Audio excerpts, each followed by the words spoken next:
The poem opens with a sense of paradox. The speaker describes a crowded city, bustling with life, yet feels utterly unwelcome. This city, despite its size, seems to have no room for refugees. The speaker, a refugee, mourns the loss of their homeland. They acknowledge that their country still exists geographically, on a map, but it's no longer a safe haven. The speaker uses the metaphor of a dead yew tree that stubbornly blooms every spring. Similarly, passports, once valid documents granting passage, are now useless, unable to be reborn. The speaker addresses another person, perhaps a lover, my dear, expressing a longing for familiar comforts, in English song, and English air. The speaker describes the brutality of war, which strips away humanity. People are reduced to pawns in a deadly game. Pawns controlled by unseen forces, they caught them out in their houses.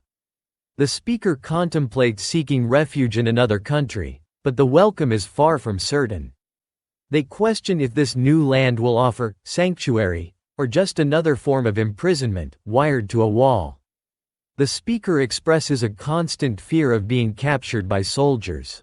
The mention of a foreign sky underscores their displacement and vulnerability. The speaker feels a profound loss of identity. The phrase, "Who are you?" reflects a sense of alienation and disconnection from their past life. Despite the hardships, the speaker craves human connection.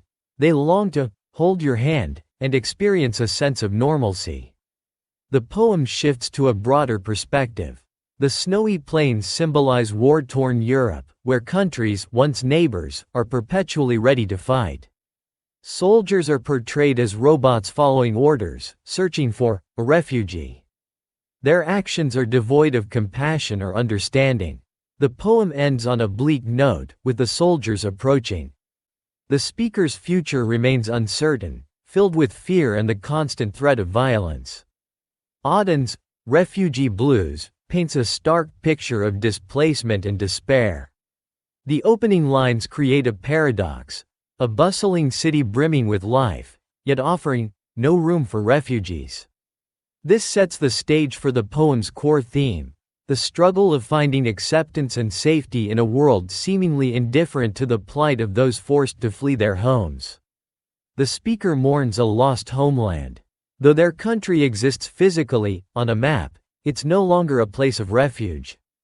Passports, once symbols of identity and mobility, become useless reminders of a life left behind. The dead yew tree, stubbornly flowering despite being lifeless, serves as a powerful metaphor for the futility of clinging to the past. A longing for familiar comforts emerges as the speaker addresses a loved one, my dear. They yearn for simple things, an English song, and the comfort of English air. This desire for normalcy stands in stark contrast to the brutal reality of war depicted in the poem. People are reduced to mere pawns in a deadly game, their lives controlled by unseen forces. The hope of finding safety in another land proves illusory. The speaker questions whether a new country will offer sanctuary, or confine them in another way, wired to a wall.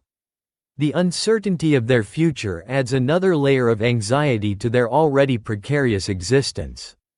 The poem captures the constant fear of capture that haunts refugees. The speaker dreads being apprehended by soldiers under a foreign sky, a constant reminder of their vulnerability and displacement. This fear compounds the loss of identity they experience. The question, "Who are you?" reflects the alienation and disconnection from their past life. Despite the hardships, the speaker craves human connection. They long to hold your hand and experience a semblance of normalcy. This desire for connection emphasizes the social aspects of refugee life, where isolation and loneliness can be just as devastating as the physical dangers.